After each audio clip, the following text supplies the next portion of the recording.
What is up? I am back. Yours truly, one and only Paul Pickett, host of the Paul Pickett Podcast, aka Triple P, aka the Common Sense Podcast, your source for music, sports, politics, sport events, and much, much more. Today I'm going to react to Michael Knowles reacting to Andrew Tate's most viral moments, and we're going to see which ones that I agree with and which ones that I don't. But before we do that, we're going to give you a message from one of our sponsors.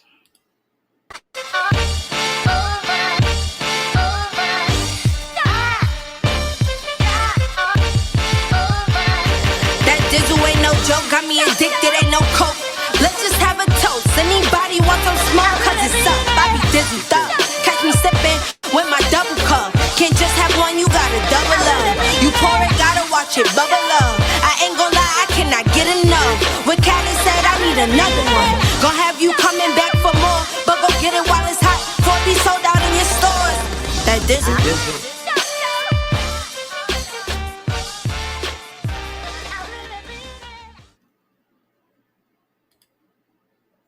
That's right, that Dizzle coming soon to a city or state near you. Right now, though, you can order your very own bottle or bottles of Dizzle brand premium luxury liqueur.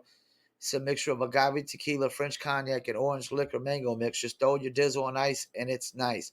If you want to order your very own bottle or bottles, go to dizzlebrand.com, click on our locations, click on one of the top 3 website links. I recommend Emilio's Beverage. It's the cheaper link. Must be 21 and over. Shipping and handling is included. Also, there's locations below that in California, Oklahoma, Kansas, and Arkansas. 50 locations in Arkansas, Little Rock. Here we come. So we're going to pull up this video. And basically, we're going to see what Michael Knowles agrees with on the Andrew Tate moments, and I'm going to see which ones I agree with on Michael Knowles on that, or Andrew Tate for that matter. And let's go. I've heard this man's name everywhere. I have no idea who he is. Some people love him. Some people hate him. Some people like me have no idea who he is. So the producers have put together the very finest Andrew Tate videos. This is truly a fresh reaction. I've never seen anything this man has done. And they gave me a little bio. So this is what I go in knowing. Andrew Tate, also known as Top G, which is my nickname, by the way. He and I are going to have to fight that out. He's a British-American 35-year-old former kickboxing champion and reality TV show star who is now one of the most controversial and spoken about names on the internet. He is the founder of Hustlers University, an online mentorship community that shares tips on cryptocurrency, stocks, affiliate marketing, and copywriting. Tate also owns multiple other businesses, including an OnlyFans agency. Oh, great. Okay. Good. That's only the classiest. Due to his hot takes and persona, he's been banned on nearly every single social media platform, including Facebook, Instagram, Twitter. Let me pump the brakes for a second. See, I understand mainly women on OnlyFans making money, but we got to pump the brakes to automatically just assuming that just because somebody's on OnlyFans that they're showing nudity. Actually, OnlyFans, I think, started off where it could be for anything. It's almost like Patreon, you know. It could be a place for exclusive podcast content. You know, if you only want to put short clips on YouTube, you can put the whole podcast on the OnlyFans and charge a membership. It's really for membership fees. We got to stop assuming that everybody on there is just, you know, getting naked and showing nudity, because there's chicks on OnlyFans that really ain't even getting fully naked. They're just showing pics that sexy, little extra sexy pics, maybe lingerie pics or something like that. Everybody's not going X-rated on it. Let's pump the brakes, and we got to stop making assumptions in this world, man, all the time. We got to stop assuming. And YouTube. Okay, so all I know about this guy is that he is an athlete, a pimp, and too hot for TV. Take it away. People think you're like sexist. Because I said the truth. Which is? Women can't fight. Men are stronger. More true things. I think another thing I said, and maybe I'll upset the ladies on the podcast. I hope not, but please correct me if I'm wrong. Probably will. I said if I were to get on a plane and that plane was to fly into the eye of a hurricane, there was a 50% chance of it crashing, I'd want a male pilot. I think that males are better under stress and under pressure. I think they're less likely to get emotional in a life or death situation. That's why they make better soldiers. That doesn't mean that doesn't make me a misogynist. That doesn't make me sexist. That's just true. Women are better at other things than men. And I'll sit here and say women are better at X, but I will say that men are better at Y. I'm not going to sit and pretend that we're all the same. We're not. Under pressure, when your life is on the line, anyone who's honest would want a male pilot in said situation. You would not want a female pilot. Yeah, I don't see the problem with that. What's the problem with that? He's saying men have, generally speaking, better spatial reasoning, little cooler under pressure, little less given to emotional passion. That's all true. I agree. 1,000%. Men are better under pressure. They are. Why is most of the army mainly men, especially on the front line? Because, women are emotional when there is zero pressure. Women are emotional with zero pressure. Zero. None. No pressure and they're emotional. Let's keep it moving. That's supposed to be a controversial video? I don't find that controversial. All right, next one. I wake up every day excited. I'll go do this today. I'll go do this today. I'll go do this today. And I very much live my life in a frame of, no, I have to do this. It's very much I get to do this. Change your language. I get to go to work today. Imagine you had no job. It'd be worse, right? Because otherwise you wouldn't be working. So you get to go to work. Oh, I have to fix the car. At least you have a car. You get to fix your car. Most people don't got one. Oh, I have to go get the kids. You get to go get the kids because you have these beautiful children who love you. You understand? People's even their own language is wrong. The world can be framed. Maybe I'm completely crazy. Maybe I'm full of shit, like you said. Maybe I am. But the frames I've installed in my mind are all beneficial to me. So that's not only unobjectionable, that is actually a positively good way of viewing the world less from a lens of whining and griping and complaining and resentment and more through a lens of gratitude. Sometimes when I'm here at this sweatshop at the Daily Wire and we're working 18-hour days, sometimes 20-hour days, and I think, I'm so tired, and I think, well, this is a great job. This is all I want to be doing. We ought to be grateful for all. In fact, we ought to be grateful for suffering as well, because suffering can be a sanctifying and edifying experience. That I'm totally on board with that. And let me pump the brakes. I totally am on board with that too. I promote music for a living. And I don't wake up every day and say, damn, I have to promote music for a living. I say, wow, I actually get to promote music for a living. I actually get to promote hip hop music, which I love for a living. I get to promote country music, rock music, pop music, reggae music. Yes. And I get to,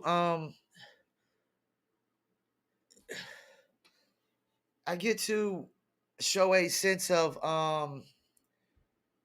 necessity. I get to wake up every morning and feel like I'm needed.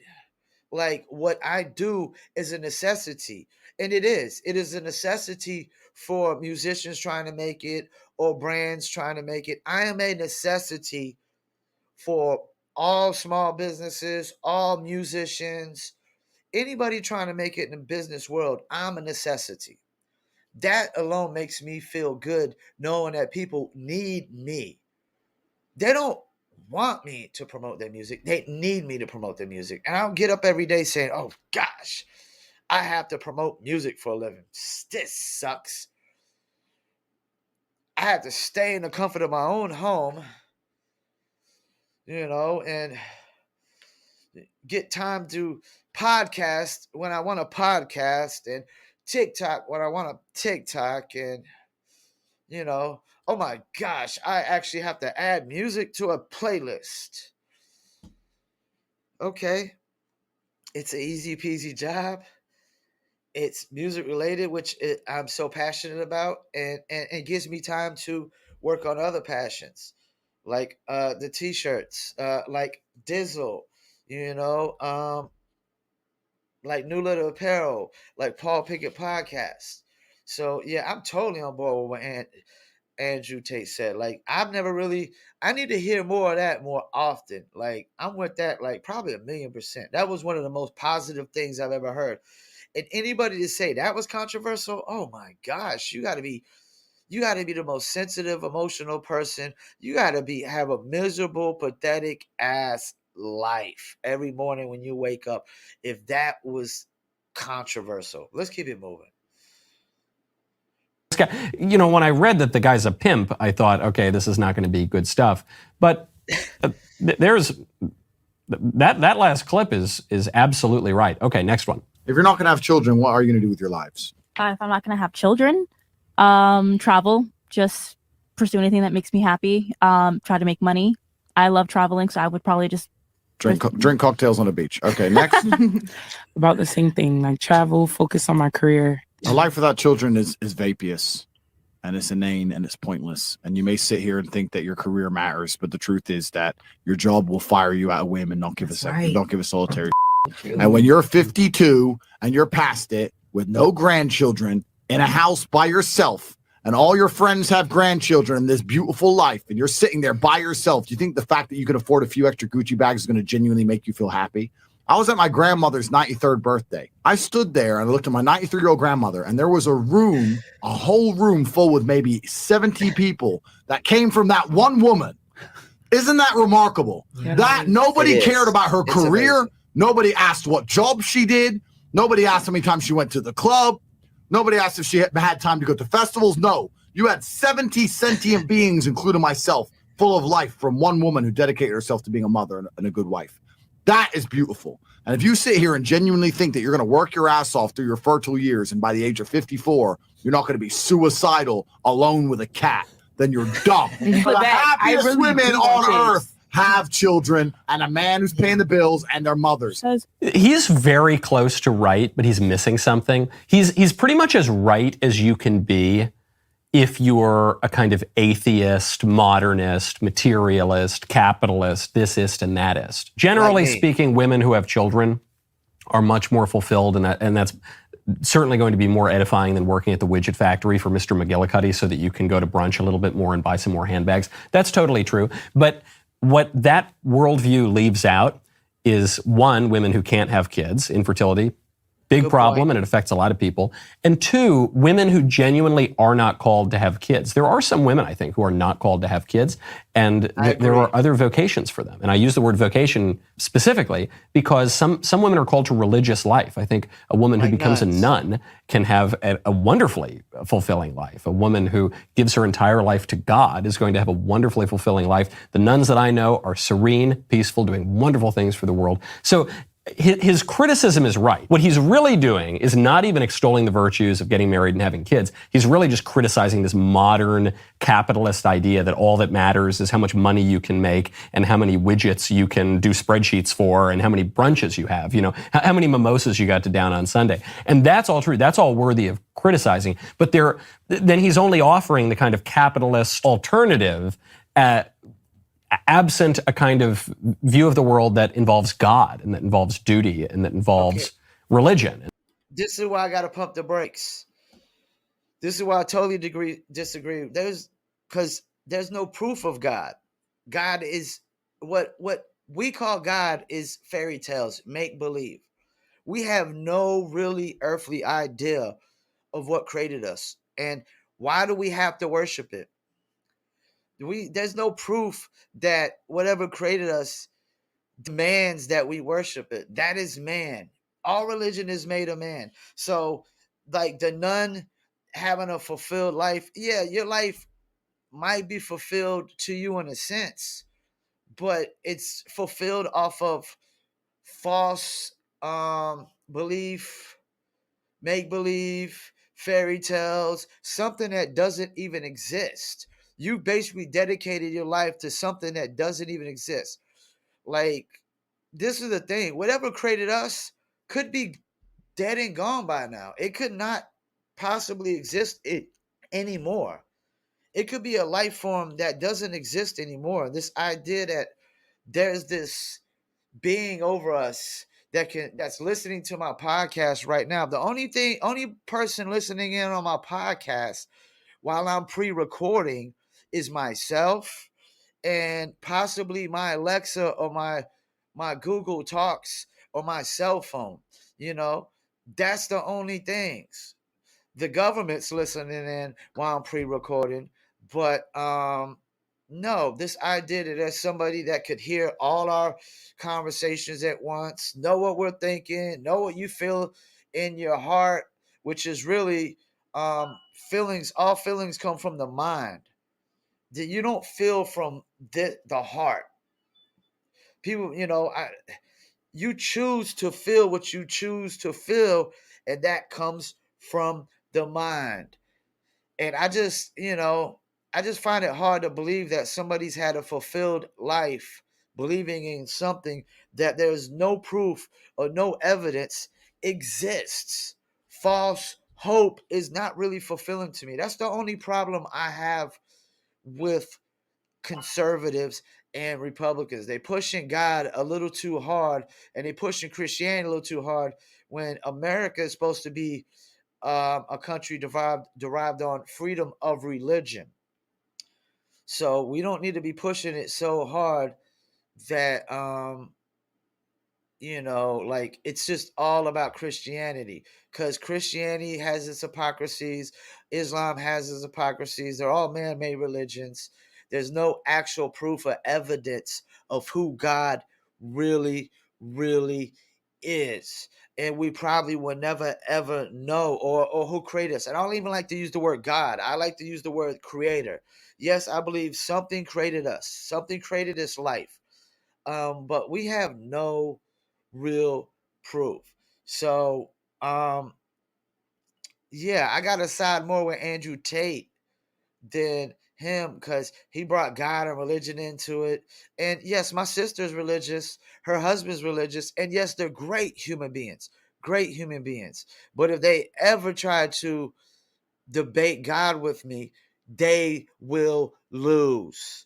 They will lose because they cannot present any evidence or facts. They can only present what they believe, and belief is not evidence or facts. Let's keep it moving. And that involves the kind of natural suffering that goes along in a fallen world, such as infertility. He's close. I just suspect that this guy's view of the world is kind of too narrow, and maybe I haven't heard him speak about religion, but it seems to be missing the most important element, which is God. Okay, keep going. No. Let's pump the brakes again. That is not the most important element. That is a problem. To be honest with you, religion is part of the problems in society, because people are believing in things that are not true. Not true. I would totally disagree on, oh, he's looking at it narrow. No, you're not looking at it realistically. You're not looking at it from a factual evidence standpoint of view. You're just going off of the words of a bunch of old white farts that argued and debated on what would be put in the Bible. There's so much left out from history, biblically, and it's probably all locked down in the Vatican bank. It's probably locked down in the Vatican because they probably got evidence and proof that Jesus was just a regular man who was probably just a Martin Luther King Jr. or Malcolm X of his time, or the Martin Luther of his time. He was probably just this great speaker of his time. And as far as him coming back to life, I would argue that they were on LSD if they saw anything of that nature. That could explain it. And back then they couldn't explain and interpret things the way we can nowadays. The human mind could not process and interpret things like we do now, because we got so much technology and we're so advanced. But yeah, let's pump the brakes on this religion. That's the only problem I have with conservatives. Like, I would say I have a lot of conservative views except with religion. And that's how I know I agree with a lot of conservative views, but I'm not religious. So it has nothing to do with God, Michael Knowles. Let's pump the brakes on that. Let's keep it moving. You're going to sit here and you're going to end your own bloodline. All your ancestors were out there surrounded by saber-toothed tigers trying to survive on the streets out there in caveman days just to get to the final end where we have all the medical care and you can live in a nice warm house for your selfish ass to say, no, I don't want kids. I'm too busy in the strip club or going to Mallorca to have a kid. And I gotta stop real quick because he touched on something that I was thinking about the other day that I meant to post on Facebook. Before we knew how to build shelter, we were all homeless. None of us had houses. I mean, like, Indians didn't really build they only built temporary shelters. They didn't really build permanent shelters because they were always migrating with buffalo. They lived in teepees. So at one point, none of us really had what we call homes and permanent shelters. We were all just migrating and living off the land, and we've strayed so far away from that, our natural laws and natural order of man, because we've let religion make us believe in something that's not true and not factual, and let religion control every aspect of your life. Even though I do agree with some of the things that religion says about being nice to people and stuff like that, religion also has it wrong on, that thou shalt not kill. Well, that only applies when your life is not in danger. When your life is in danger, screw that thou shalt not kill bullshit. Thou shalt defend their life any way possible, just like animals do in the laws of nature. And that's how you know that religion is wrong about God, because God would not totally ignore the laws of nature. God would not be that ignorant and that stupid to totally ignore the laws of nature. And religion totally ignores the laws of nature. Let's keep it moving.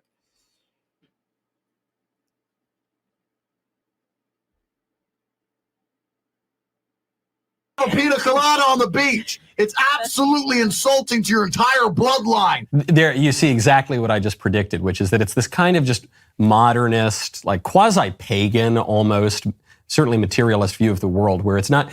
The reason to have children is not because man is made in the image of God and God tells us to be fruitful and multiply and to pass on that love, the love between a husband for his wife, the love that becomes so real that it's actually personified in a child in a way that is not dissimilar from the love between the Father and the Son, which is personified in the Holy Spirit, right? A love that is so real that he is an actual person. Okay, and once again, he's not an actual person. There's no proof he's an actual person. Once again, Michael Knowles is bringing religion into it, and he's the one that's not living in reality. He's not living in the real world. I would argue that whatever you said, the pagan view or whatever, something pagan view, I would argue that us pagans are living more in reality. We are more synced with reality because we're in tune with the laws of nature.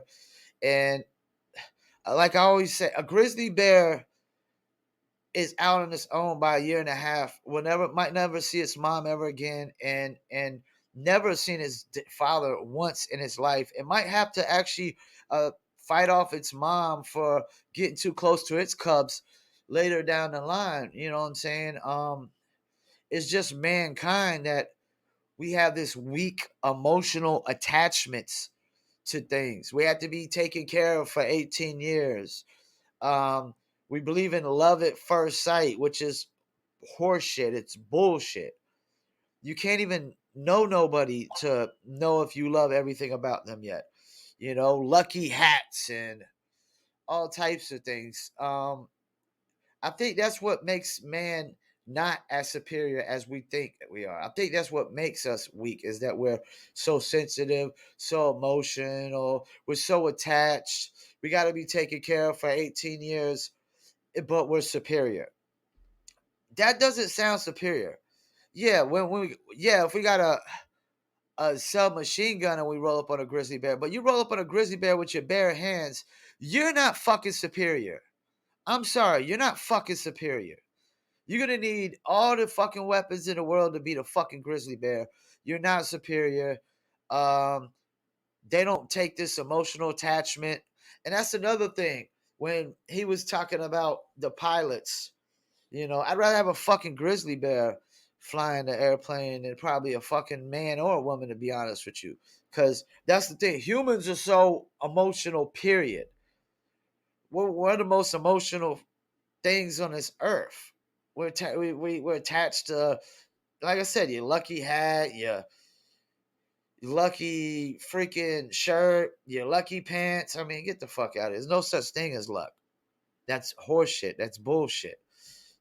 So I disagree with Michael Knowles when he brings religion into this, and I agree with Andrew Tate 1,000%, 1,000%. And I'm not so harsh as Andrew Tate, but that's the thing. Like, truth isn't meant to be sugar coated. It isn't meant for you to just think of the nicest way that I can tell the truth. No, you just tell the truth and that's it. Sometimes it's harsh. Sometimes it's ugly. It's not pretty. But Michael knows that's the thing. I agree with conservative views up until the point when they bring religion into this. That's when I have to say that you're being delusional. You're not living in reality. And we got to pump the brakes here. Religion does not apply to everything in life just because man wants to apply it to everything in life. Some things, the laws of, that's the thing. I don't believe in the laws of man and religion because religion is the laws of man. I believe in the laws of nature, natural law, which contradicts and goes against religion because religion contradicts and go against natural laws. And that's how you know that what man says God is wrong, because God would not be that dumb, stupid, and ignorant to totally ignore natural laws. Once again, I want to thank y'all for tuning in. Paul Pickett Podcast, and I'm out. Peace.